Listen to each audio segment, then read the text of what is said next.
안녕하세요. 저는 블루라이트 강남교회 담임 목사 송창근입니다. 이번 세미나에서 저한테 부여받은 강의는 30세대, 3040 세대 또 자녀들의 사역을 위해서 담임 목사의 역할이 무엇인가입니다. 20분 하라 그러시더라고요. 제 인생에서 가장 심플하게 주어졌는데 참 좋은 것 같습니다. 왜냐하면 제 뒤에 우리 블루라이트 강남교회 전체 그 주일학교 사역을 담당하고 있는 김하정 전사님께서 디테일한 이야기를 해주실 거고요. 저는 담임 목사로서 목회 철학만 말씀을 드리고 싶습니다. 그 이전에 제가 이런 지금 현재 저희 교회의 모습으로 사역하게 된 데는 좀 사연이 있습니다. 저는 원래 목회를 하려고 했던 사람이 아니었습니다. 술집 사장을 하려고 그러는 게 제 꿈이었는데 두들겨 맞아서 제가 목회를 한 케이스입니다. 덤으로 사실 저는 목회를 하게 된 케이스예요. 제가 지방의 한 중형교회에서 청년 사역을 4년, 그리고 그 이전에 선교단체에서 한 5년 정도 사역을 했고요. 그리고 이제 안산동산교회에서 제가 부목사로 이제 김인중 목사님 담임 목사님이셨을 때 9년을 청년 사역을 해드렸습니다. 거의 선교단체부터 안산동산교회까지 청년 사역만 거의 한 18, 9년을 했죠. 근데 한 가지 저의 고민이 있었어요. 어떤 고민이냐 하면, 사실 이제 하나님이 축복해 주셔서 가는 곳마다 참 여러 가지 많은 청년 사역의 부흥을 경험했습니다. 근데 청년부를 끝마치고 결혼을 하거나 아니면 30대 후반 나이가 들면 교회의 장년부에 올라가서 정착을 못 하더라고요. 여러분들 교회는 어떠신지 모르겠어요. 그게 선교단체 사역할 때도 교회에 가서 장년 세대 정착을 잘 못하고, 교회 사역도 마찬가지였습니다. 안산동산교회 초대인교회도 예외는 아니었습니다. 그냥 퍼센테이지로 정확하다기보다 대충 이야기하면 청년 10명을 잘 훈련시켜서 이제 결혼을 하거나 장년 사역으로 보내면 10명 중에 2-3명 정착하면 많이 하는 케이스가 돼. 거의 대다수는 그냥 좀 장년 셀에 들어갔다가 방황하다가 그냥 주일 예배만 참석하는 그런 우리 젊은 부부들이 대다수가 되고요. 그리고 장년 부서에 가서 장년 셀에 정착하는 케이스는 굉장히 소수였습니다. 안산동산교회에서 제가 떠나기 전에 그래서 아예 이제 결혼했지만 자녀가 없는 그런 신혼가정부 비슷한 거를 둬서 따로 만들 정도였어요. 근데 거기 있다가 다시 기존 교구에 적응하는 게 굉장히 어렵습니다. 저만의 문제가 아니고 당시 제가 한국교회 청년 사역을 많이 해드렸는데 청년 사역자들의 대다수의 고민이었어요. 그리고 안산동산교회뿐 아니라 수없는 교회들이 전부 다 지금도 마찬가지일 거예요. 그렇죠? 지금도 보니까 여전히 한국의 기성교회는 그런 고민을 하고 대책을 모의하던데, 그 시절에도 가는 교회마다 다음 세대를 위한 대책을 태스크포스 팀을 만들고, 그리고 거기에 그 연령대의 젊은 부부들을 모아가지고 어떻게 교회가 좀 더 다음 세대를 위해서 사역을 바꿀 것인가 숱하게 논의를 했어요. 근데 저도 거기에 이제 당연히 소속돼서 함께 논의를 했죠. 그래서 나오는 대다수의 대책들이 조명을 좀 더 달아줘야 되고, 에어컨을 좀 만들어주고, 멋진 음량, 그런 멋진 기자재, 전부 다 기술적인 부분에 대부분 다 포커스가 가 있더라고요. 근데 이제 그러면서 이제 제가 그 고민 속에서 이제 청년 시절에 저와 함께 동교했고, 이제는 젊은 부부가 되고 좀 중년으로 가는 모든 우리 제 신앙의 제자들이 공히 말하는 게, 자신들의 어떤 세대의 문화와 기존의 교회 문화가 너무 다르다는 거예요. 그래서 그런 부분에 사실 참 고민이 많았습니다. 근데 이제 제가 교회를 이제 개척할 때쯤에, 사실 제가 이제 김인중 목사님하고 동역할 때에 사실 굉장히 한국교회에서 건강한 교회였습니다. 제가 사실은 그때 내가 나중에 담임 목표를 해서 이렇게 기성교회를 아름답고 건강한 교회로 또 분립개척하고 셀 사역으로 모든 세대들이 이렇게 행복하고 한국 교회를 행복하게 할 수 있을까? 저는 뭐 특별히 자신이 없었어요. 그래서 제가 부목사로 있을 때 함께 그런 동력을 했는 것으로 너무 해피했고, 저는 두들겨 맞아서 목회했으니까 제가 이제 목회를 하면 뭐 사실 좀 여러 가지 좀 기성교회 가서 사역을 하고 또 분리개척을 하는 것도 있었겠지만, 나는 좀 그냥 새로운 실험적인 교회를 하고 싶었어요. 근데 이제 그때 이제 사실 제가 안산 동산교회 있을 때 미래목회 연구소 소장으로 해외 여러 앞서가는 교회를 많이 받들었습니다. 그러면서 그때 어떤 한 그 아주 다음 세대를 위한 교회 그 강의를 할 때 목사님이 저한테 인사이트를 주셨어요.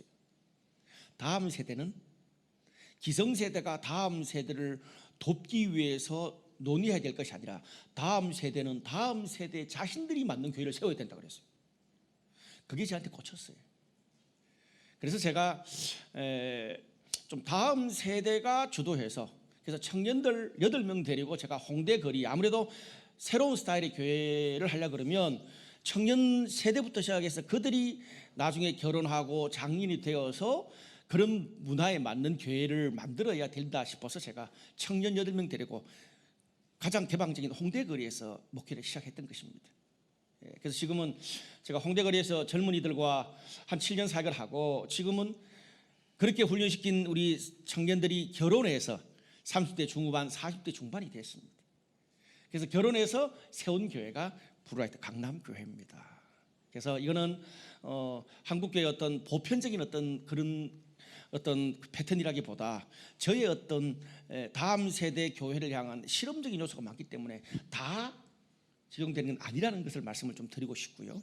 저희 교회는 한 100여 명 정도 됩니다. 그러니까 아주 작은 교회들이 한번 인사이트를 얻을 수 있죠. 제가 이제 블루라이트 강남교회 본격적으로 사역을 할 때에 주일학교라고 할 수도 없었습니다. 그때 이제 부목사님 사모님이 그냥 애들 한 6, 7명 데리고 그냥 노는 정도 수준이었습니다. 제가 이제 결혼한 부부 24명을 데리고 제가 또 새롭게 이제 홍대에서 강남교회를 개척했으니까요. 이제 그때 제가 이제 젊은 부부들이 좀 있으면 자녀를 많이 출생할 텐데, 제 꿈은 다음 세대 청년교회를 넘어 다음 세대의 통합세대 교회인데 어린이 사역을 해본 적이 없었어요.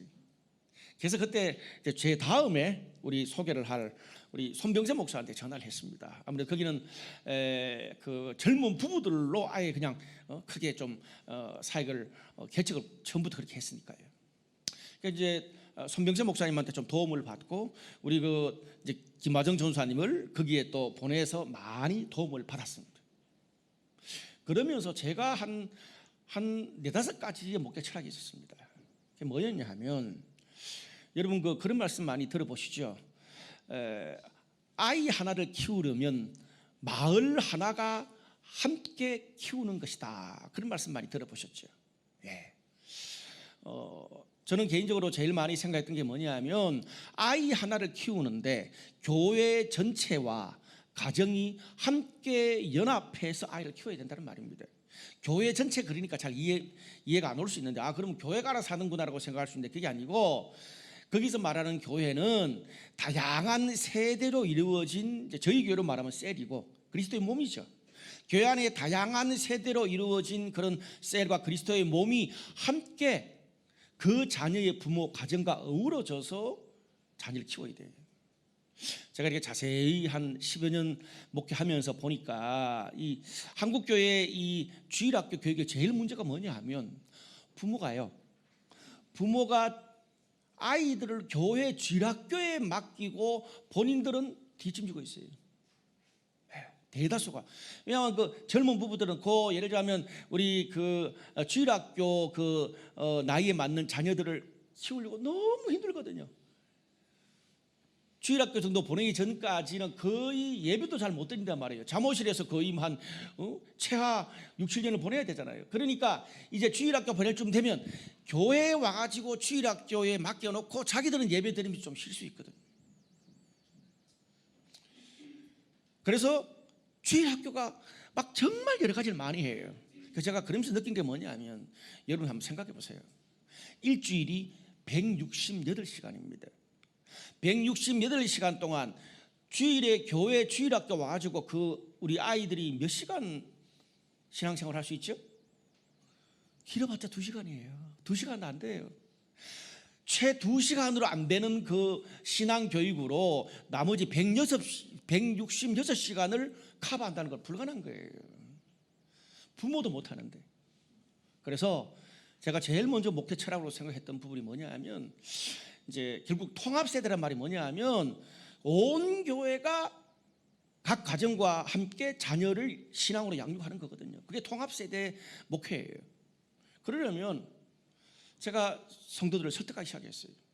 결국 교회가 할 일은 주일학교 그 예배에 와서 막 다양한 프로그램을 소화하는 게 포커스가 아니다. 또 교회가 이제 출발한 지 얼마 안 됐고 작기 때문에 그런 멋들어진 큰 교회 같은 그런 프로그램이 없어요.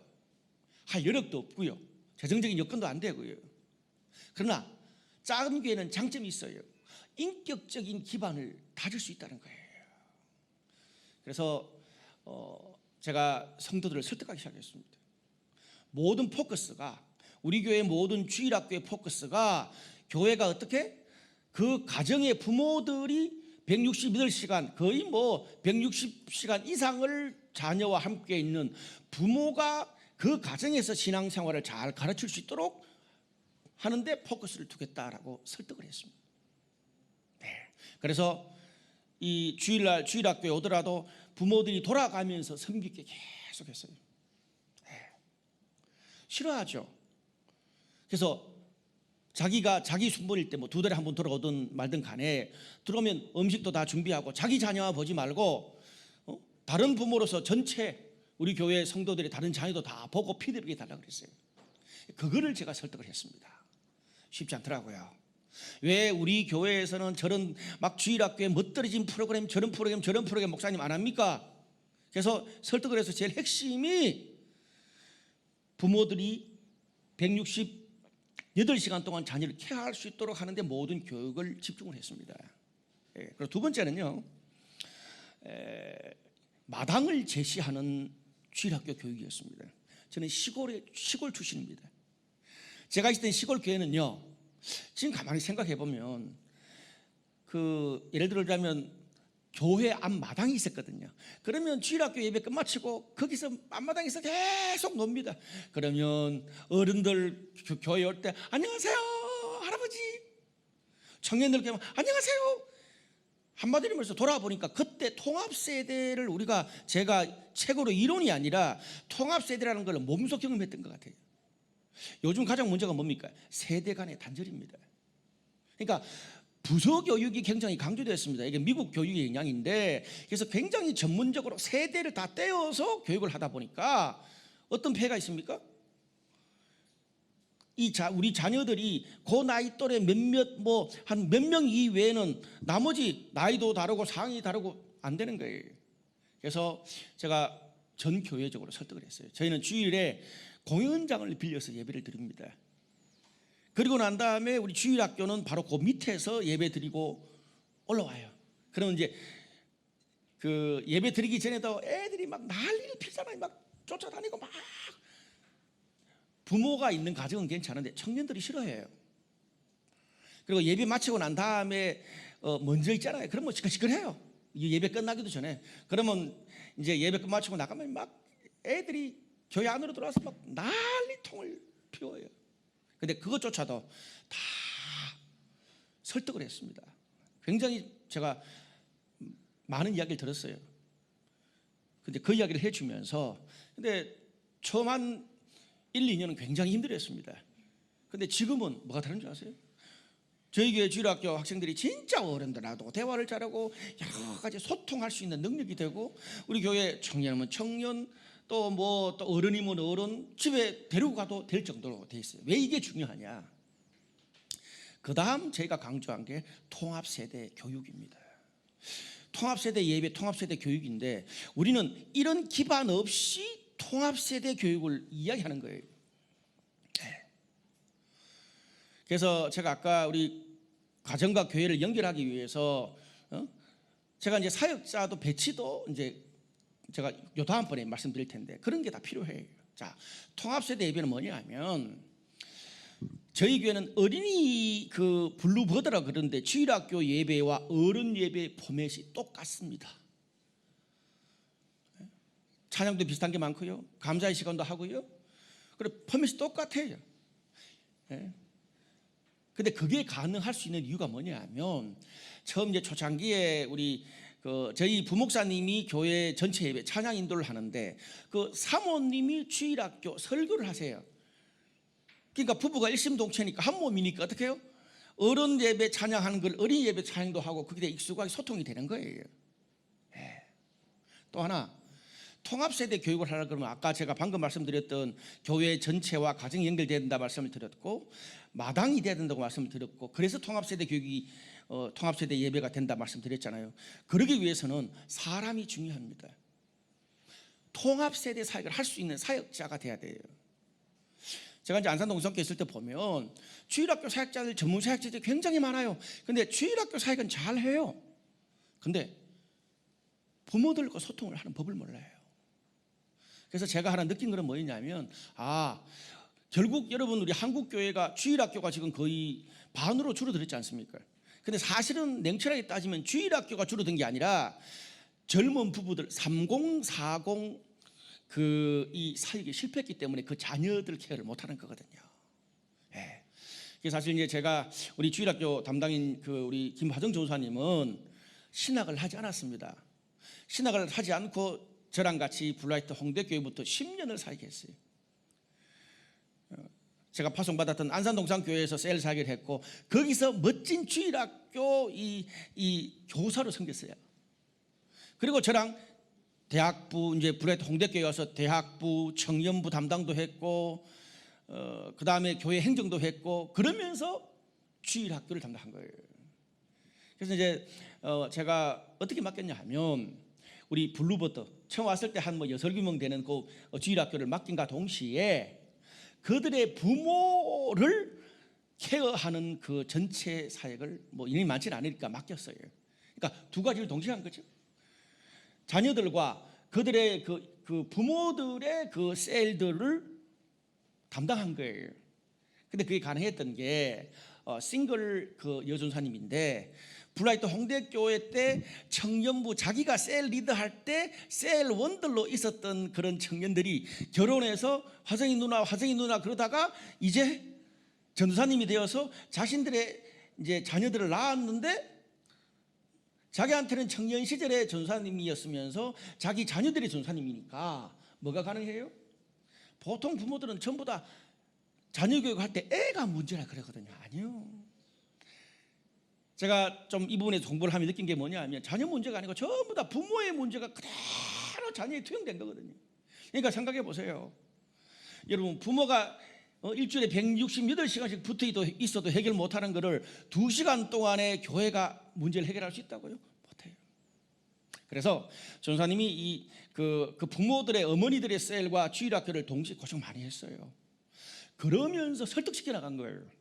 처음에는 안 믿죠. 보통 부모들은 우리 애가 모든 것을 문제라고 생각하고 자기가 바꿀 생각을 하지 않고 교회에서 이걸 바꿔달라는 거예요. 그거를 패러다임 전환하는 데 시간이 많이 걸렸어요. 그렇게 하니까 자연스럽게 자녀 문제와 부모 문제가 동시에 보여지기 때문에 그거를 오랜 동안 고민해 가면서 함께 고민하기 위해서 설득하고 변화되는 걸 보면서 그것들이 문화로 흘러가기 시작했습니다. 자세한 얘기는 뒤에 해 주실 거니까요. 그래서 통합세대 예배와 통합세대 교육이 가능했던 것은 인격적인 기반과 함께 사역자들이 다 연결되어 있단 말이죠. 저는 교회 전체가 이 가정과 함께 주일학교를 바꾸기 위해서는 사역자들이 담임 목회자와 교회 전체 마인드가 뭔지 이해를 해야 돼요. 부모 교육과 자녀 교육이 떨어져 있을 수 없거든요. 지금 우리가 이 한국의 기독교의 가장 큰 문제가 바로 다 단절시켜 놨어요. 아니라고요. 부모 문제를 해결하지 못하면 자녀 교육은 바뀌지 않습니다. 그래서 저희들은 그래서 이제 좀 더 나이 많은 그런 세대들이 저희 교회에 오는 것을 받지를 못했어요. 근데 최근은 받기 시작했습니다. 그래서 그렇게 훈련시키니까요. 저희 교회 그 블루버드는 예배 정말 잘 드립니다. FM대로 시켰으니까. 그래서 이제 저희가 내년부터 실험을 했어요. 한 명 중학생이 적응했어요. 어른 예배. 그래서 내년부터 저희들이 혁신적으로 중등부 때부터는 어른들과 같이 통합세대 예배를 같이 드리고, 예배 마치고 셀 모임은 중등부, 고등부는 따로 하고, 이제 그런 패턴까지 왔습니다. 근데 저희 교회 부모들이 다 공히 인정해요. 왜? 부모들보다 예배 더 잘 드리거든요. 그리고 봉사도 같이 할 거예요. 이제 비대면 시대가 됐잖아요. 여러분, 교회의 음향, 조명, 그런 여러 가지 이런 것들 누가 더 잘하겠어요? 중학생이 잘하겠어요? 교회 생활 30년 하신 50대, 40대가 잘하겠어요? 중학생이 더 잘해요. 그래서 어린이와 이 청소년을 마냥 어리기만 생각하고 교육을 접근하면 안 돼요. 그래서 이제 저희들은 이제 그런 부분까지 저희들이 세팅해서 목회 철학으로 해오고 있습니다. 마지막 결론을 맺을게요. 제가 이제 이런 교회를 처음 시작할 때 저의 포커스가 다음 세대 교회니까 청년 때부터 시작해서 한번 가보자, 새롭게 판을 깔아보자라 그랬잖아요. 여러분, 결국 이 마지막은 통합 세대를 할 수 있는 사역 구조가 돼야 돼요. 네. 여러분, 그 사도행전에 보면은 이 초대교회 시절에 그 초대교회가 구제할 때 헬라파 크리스천들이 구제에 소외돼 가지고 불평을 하기 시작했습니다. 사도들이 어떤 결정을 했죠? 사도들이 결국 7 집사를 뽑았는데, 우리는 그걸 보고 사도들은 기도에 전무하고 교회의 행정과 여러 가지 모든 것들은 집사들과 평신도들이 한다라고 일반 교회에 익숙해져 있습니다. 저는 그 본문을 그렇게 받아들이지 않습니다. 여러분, 그 본문의 핵심은 사역 구조예요. 기도와 행정을 분리시킨 게 아니고, 여러분, 그렇게 해서 그들이 세운 어떤 면에서 우리 그 당의 조직, 교회 사역의 가장 이 전체를 컨트롤 타워를 어떻게 사역 구조를 만들었어요? 7 집사 모두가 헬라파 크리스천들을 세웠어요. 무슨 말입니까? 교회에서 소외된 그런 세대들, 소외된 영역들이 모두 다가 그 교회의 핵심적인 구조에 들어가서 대변할 수 있는 사람들을 뽑았다는 말이에요. 저는 그래서 그 첫 실험을 교회 처음 개척할 때부터 참가했습니다. 왜냐하면 저희는 아버지가 장로, 매형 셋이 장로들, 목사 하나예요. 우리 집은 권사 밑으로 없습니다. 늘 이런 고민을 이야기하거든요. 예. 여러분, 그래서 저희 교회 같은 경우에는 지금 당에는 없고 운영위원회가 있습니다. 그 운영위원회는 교회 안에 있는 모든 세대의 대표자들이 다 들어오게 합니다. 청년부에서 1명, 그리고 싱글들, 돌싱들이 있는 그 부서에서 또 1명, 그리고 결혼한 부부에서 1명, 그리고 찬양 그 사역부에서 1명. 그렇게 해서 문제는 투표 없습니다. 당신들이 대표자를 뽑아서 보내달라. 임기는 2년입니다. 그리고 거기에는 꼭 여자가 한 사람 이상 들어오게 합니다. 부사역자도 한 사람 이상 들어오게 하고요. 그러니까 어떻게 돼요? 교회 전체의 미래를 이야기할 때에 다음 세대를 위해서 태스크포스 팀을 만들 필요가 없는 거예요. 그 세대를 대표하는 사람들이 교회에 다 들어와서 이야기를 하니까. 쉽게 말하면 여러분, 우리 한국교회 안에 당회에 여전도의 회장님, 대학부 회장님, 청년부 회장님, 그리고 노인부서에 할머니가 들어와서 사역을 회의했다고 교회 모든 정책을 결정 달라지거든요. 여러분, 요즘 전 세계적으로 가장 많이 고민하고 있는 것은 뭐냐면 리더십 구조. 교회의 가장 중요한 것은 사역자와 평신도 리더십 구조가 어떤가가 핵심입니다. 여러분, 지난번 국회에, 이번 국회 말고 지난번 국회에 그 40대, 그러니까 50대 이하가 2명밖에 없었잖아요, 한국에. 여러분, 프랑스는 지금 젊은 대통령이잖아요. 네. 여러분, 국회도 젊어지고 있습니다. 그 나라와 교회와 공동체가 얼마나 젊은 세대를 수용하고 갈 수 있느냐, 결정하는 그 구조에서부터 젊은 세대가 들어갈 수 있는 구조가 돼야 가능해요. 저는 교회를 처음 개척할 때부터 그렇게 해서 이제 통합 세대를 위한 사역 구조까지 지금 이제 그렇게 해요. 그러다 보니까 그냥 거기서 이야기가 다 돼요. 그래서 이거는 저희 어떤 실험적인 목회의 어떤 한 요소고요. 근데 저는 시간이 지나면 이런 부분에 대해서도 한국교회가 수많은 갈등과 시행착오를 겪으면서 많이 달라질 수 있을 것이라고 생각합니다. 이것으로 브라이트 강남교회의 주일학교 또 각 가정을 위한 목회 사역의 목회 철학을 마치도록 하겠습니다. 감사합니다.